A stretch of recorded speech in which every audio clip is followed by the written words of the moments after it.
నా ప్రియ సత్యాన్వేషకులారా, ప్రపంచ క్రైస్తవ సంఘ చరిత్ర అనే గ్రంథము నుంచి 6వ అధ్యాయమును పఠించుకుందాము. శాస్త్రీయ దైవజ్ఞానులు, సైంటిఫిక్ థియోలాజియన్స్. ఉపోద్ఘాతం: విశ్వాస నిరూపణ పండితులు శాస్త్రీయ దైవజ్ఞాన పరిశోధనలకు ఆలోచన పద్ధతిని ఆపాదించుటకు ప్రయత్నించారు. అంతేకాక బైబిల్ వాక్య వివరణకు, విమర్శకు శాస్త్రీయ పద్ధతులను అభివృద్ధి చేయుటకు ప్రయత్నించారు. ఈ కవులను 3 గుంపులుగా విభజించవచ్చు.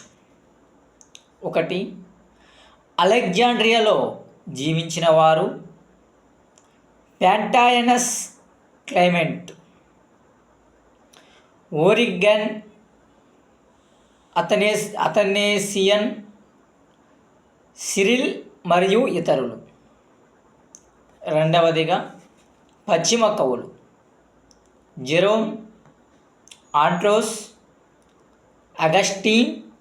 వీరు సంఘపు అధికారమును, సాంప్రదాయమును వక్కాణించారు.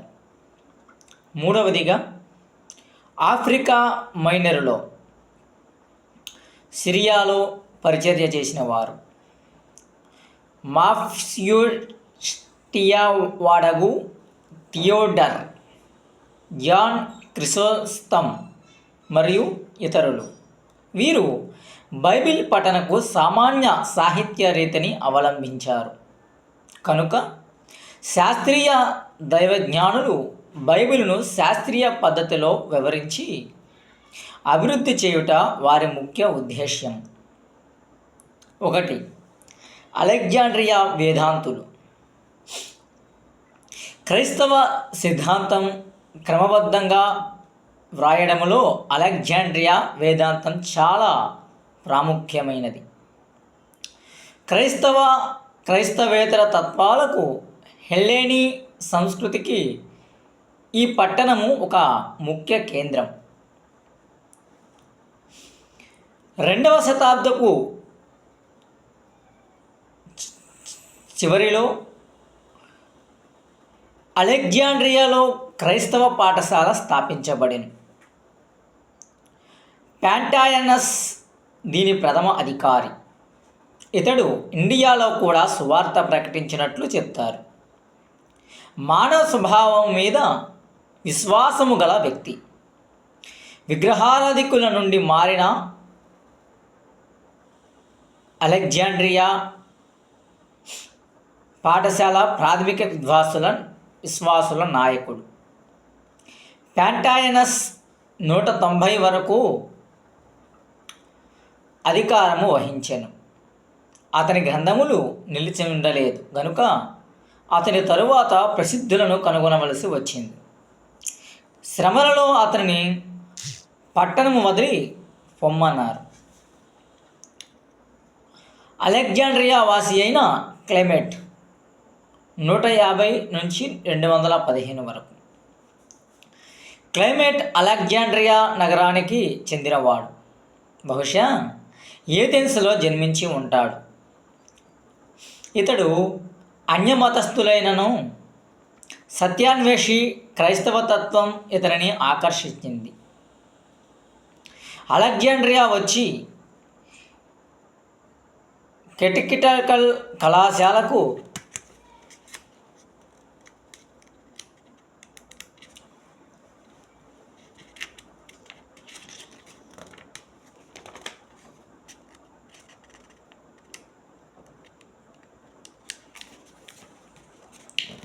ప్రధానోపాధ్యాయుడైన ప్యాంటియోనస్ను కలిసి శిష్యుడైన క్రైస్తవ జ్ఞానాన్ని సంపాదించుకునేను.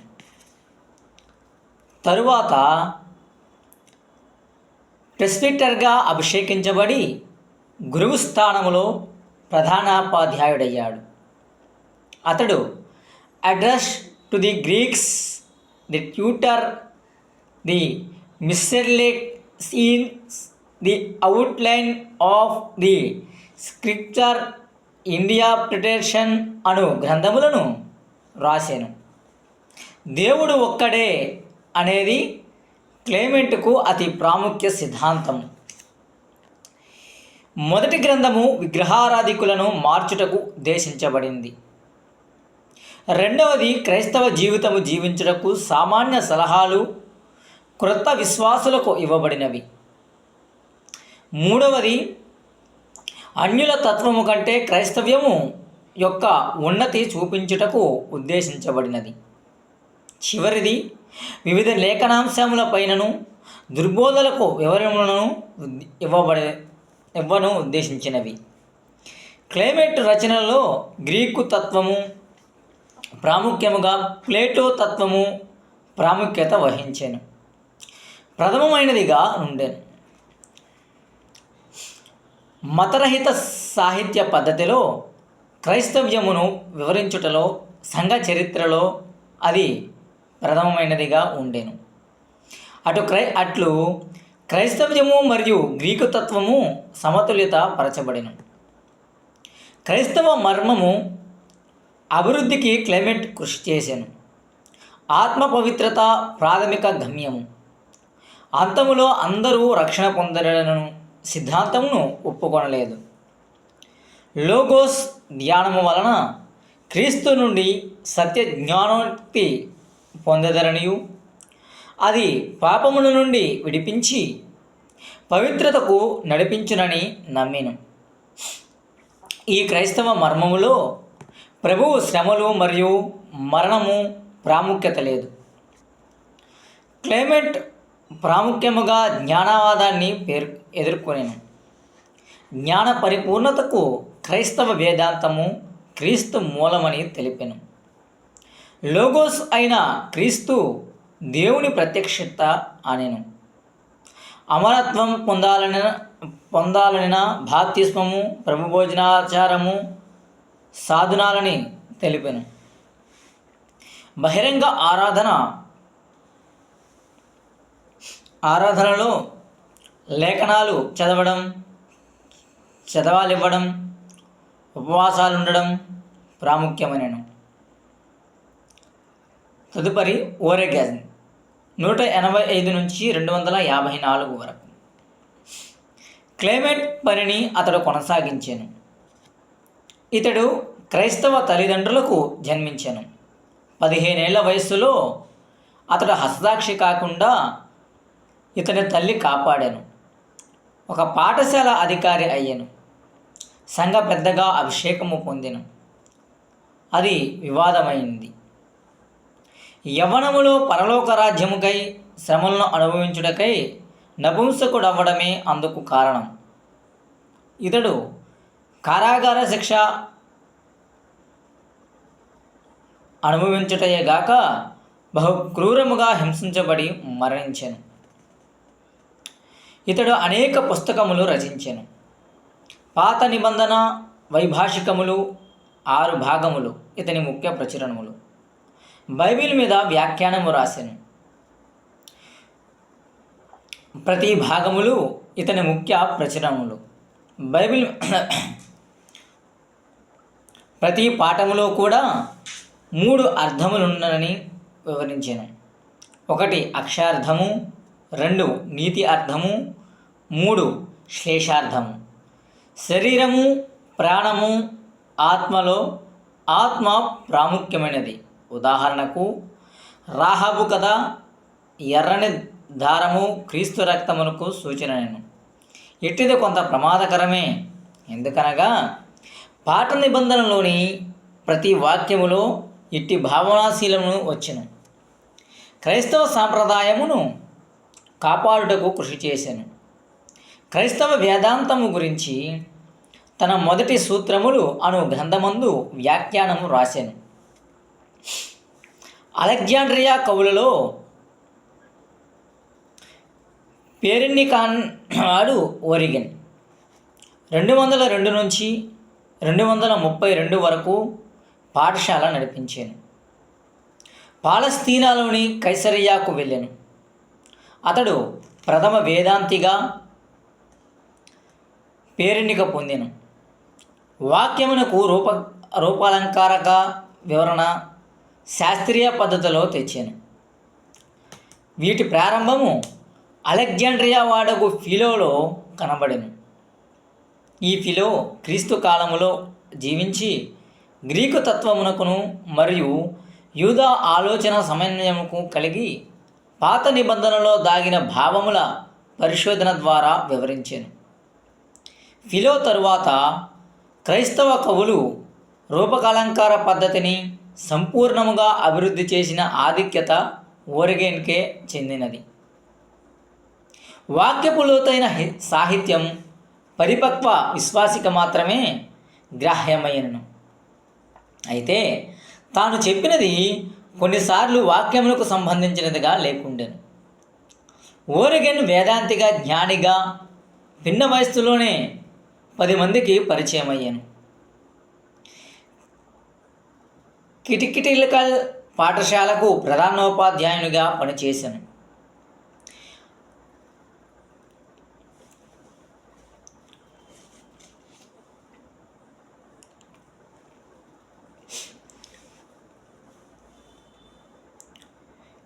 బిషప్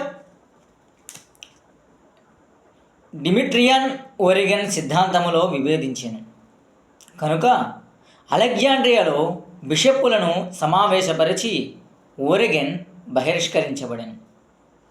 కనుక అతడు పాలిస్తానాలో స్థిరపడి గ్రంథాలు రాస్తూ జీవించాను. కృషి చేసి జ్ఞానాన్ని ఆర్జించిన పండితుడు వాస్తవిక క్రైస్తవుడుగా జీవించాను. అతడు వ్రాసిన గ్రంథము డిప్రిన్షిప్లిన్ వేదాంతానికి ఉద్గ్రంథం. కొన్ని గ్రీకు తత్వ బోధనలలో క్రైస్తవ సిద్ధాంతాలను ఏకీభవింపజేసాను.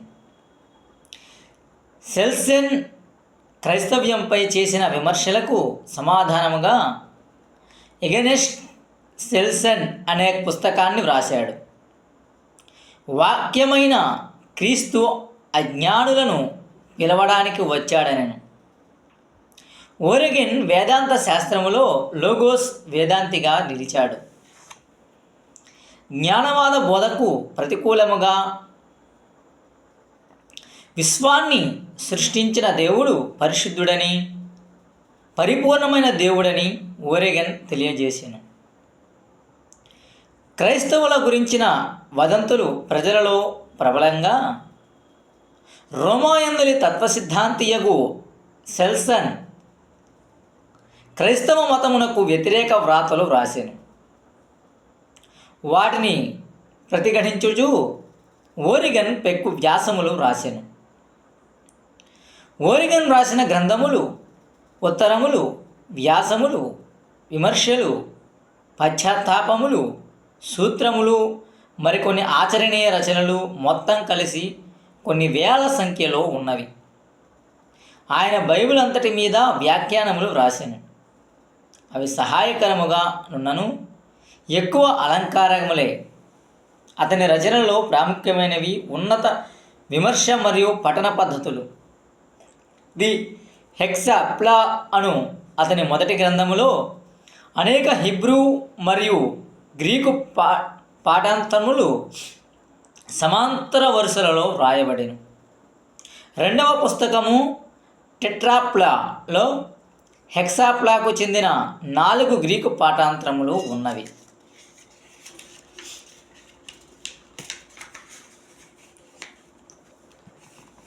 ఓరిగెస్ పరిచర్య విశ్లేషణ. సంఘపు వేదాంతమునకు ఓరిగెస్ మేలు చేసినను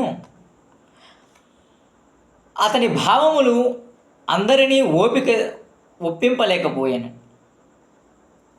ఉదాహరణకు, మానవ ఆత్మలు వారి మరణానికి ముందు పడిపోయిన ఆత్మలని, అవి మానవ పాప ప్రవృత్తిని బట్టి జరిగినను. రెండవదిగా, అందరినీ పాపబంధకాలలో బానిసలుగా చేసిన సాతానుకు క్రీస్తు తన పాప పరిహార కార్యములలో క్రయధనము చెల్లించినను. మూడవదిగా, దేవుని ప్రేమ పవిత్ర అగ్నిలో చివరికి సార్వత్రిక రక్షణను సంప్రాప్తి చేయను.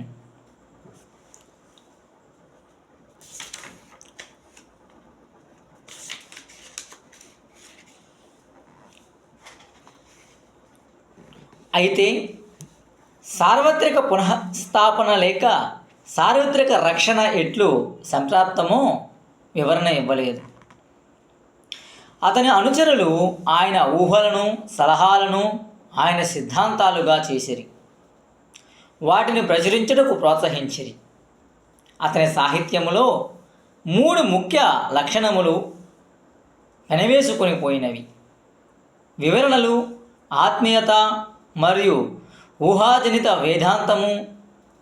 అతడు ప్రార్థనాపరుడు మరియు దేవుని వాక్యము ఎడల ప్రేమ గలవాడు. అన్నిటికంటే ముఖ్యముగా అతడు బైబిల్ వేదాంతి. అతని గ్రంథము శ్రోమటైస్ క్రైస్తవ భావములను విశదీకరించెను. అయితే అతని తాత్విక ధోరణి నుండి అతని సమర్పణ జీవితమును, అటులనే అతడు నడిచిన సాహిత్య వాతావరణము నుండి అతనిని విడదీయలేనిదిగా ఉండెను. 235వ సంవత్సరములో మ్యాక్సిమిని సింహాసనము అధిష్ఠించెను. క్రైస్తవులు హింసించబడిరి. ఓరిగెన్స్ ఉపదేశములకు గ్రెగొరీ క్రైస్తవుడాయను. సంఘ చరిత్రకారుడైన యూసిబియస్ ఓరిగెనస్ మహత్తమ భక్తుడనియు ఉన్నత జ్ఞాన నిలయమని వ్రాసెను. 4వ శతాబ్దపు వాసులెందరో ఇతని ఆధ్యాత్మిక విద్యను వారి వేదాంతిక జీవితములకు మూలము చేసుకునేది. క్రీస్తు సర్వులకును సర్వస్వమనెను.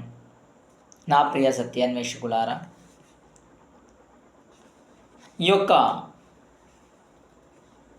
ప్రపంచ క్రైస్తవ సంఘ చరిత్రలోని 6వ అధ్యాయములోని కొంత భాగము ఇప్పుడు చదివి ఉన్నాము.